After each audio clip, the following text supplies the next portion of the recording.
Judges 1:1-2:16, through the Bible. Chapters 1-2. Theme: Introduction to the era of the Judges. Mentioned are 9 of the 12 tribes, in chapter 1, in their failure to win a total victory, in driving out the enemy. The 3 tribes not mentioned are Reuben, Issachar, and Gad. It must be assumed that they likewise failed. Each tribe faced a particular enemy. At no time was the entire nation engaged in a warfare against any particular enemy. The weakness of the tribes is first revealed in verse 3, where Judah called upon Simeon for help in his local situation. The condition of Israel after the death of Joshua. Now after the death of Joshua it came to pass, that the children of Israel asked the Lord, saying, Who shall go up for us against the Canaanites first, to fight against them? Judges 1:1. The weakness of the tribes is revealed from the word go. They asked the Lord what they should do, and who would go for them against the Canaanites. The Canaanites were well entrenched in the land, because the Israelites had failed to drive them out. They were a thorn in Israel's side, during the reigns of Saul and David. And the Lord said, Judah shall go up, behold, I have delivered the land into his hand. Judges 1:2. The Canaanites, apparently, were the principal enemy. And Judah said unto Simeon his brother, Come up with me into my lot, that we may fight against the Canaanites, and I likewise will go with thee into thy lot. So Simeon went with him. Judges 1:3. At first this looks like a fine sign of cooperation between Judah and Simeon, and it was, but it was also a sign of weakness. The tribe of Judah had no business asking for help to drive the Canaanites out of their particular portion of land. With God's help, they should have been able to do it. As a result, the Canaanites were never completely driven out of the land. And Judah went up, and the Lord delivered the Canaanites and the Perizzites into their hand, and they slew of them in Bezek 10,000 men. Judges 1:4. You would think that after this first step of victory, the people in Judah would be confident that God would deliver their inheritance into their hands. And afterward the children of Judah went down to fight against the Canaanites that dwelt in the mountain, and in the south, and in the valley. And Judah went against the Canaanites that dwelt in Hebron. Now the name of Hebron before was Kirjath Arba, and they slew Shishai, and Ahiman, and Talmai. And from thence he went against the inhabitants of Debir, and the name of Debir before was Kirjath Sepher. Judges 1:9-11. The town Debir was a center of culture for the Canaanite people. It is called the town of books. I guess the library was there. And Caleb said, He that smiteth Kirjath Sepher, and taketh it, to him will I give Achsah my daughter to wife.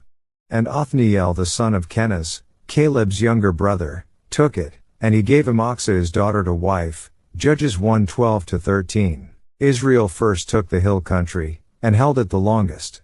The foothills, lying between the hill country and the coast, were the scene of constant fighting between Israel and the Canaanites. When the children of Israel settled in the Promised Land, they were subject to the influence and temptations of the Canaanite religion.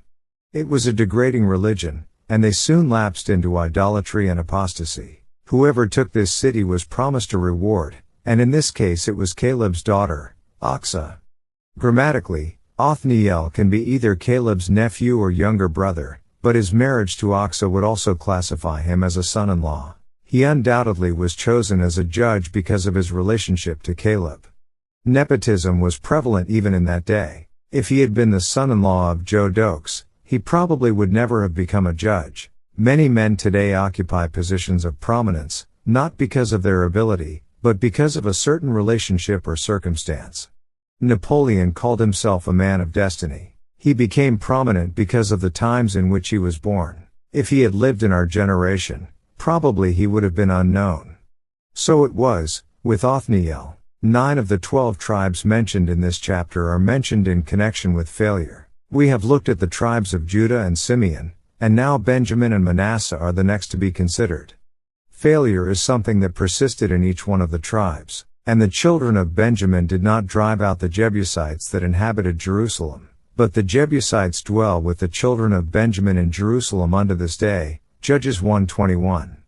That is, at the time this record was written. Neither did Manasseh drive out the inhabitants of Beth-shean, and her towns, nor Tanakh and her towns, nor the inhabitants of Dor and her towns, nor the inhabitants of Ibleam and her towns, nor the inhabitants of Megiddo and her towns, but the Canaanites would dwell in that land. And it came to pass, when Israel was strong, that they put the Canaanites to tribute, and did not utterly drive them out. Neither did Ephraim drive out the Canaanites that dwelt in Gezer, but the Canaanites dwelt in Gezer among them. Neither did Zebulun drive out the inhabitants of Kitron, nor the inhabitants of Nahalal, but the Canaanites dwelt among them, and became tributaries. Judges 1:27-30.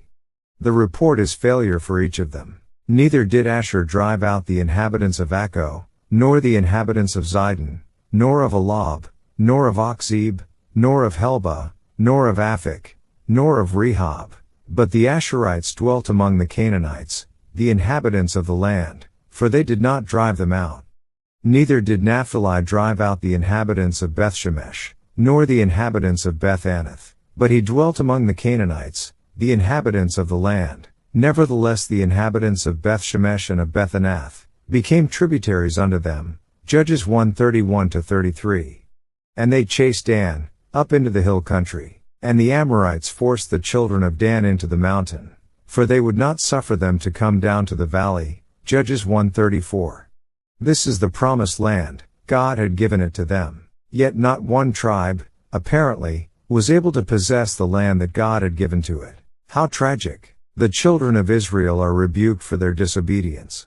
And an angel of the Lord came up from Gilgal to Bochim, and said, I made you to go up out of Egypt, and have brought you unto the land which I swear unto your fathers. And I said, I will never break my covenant with you.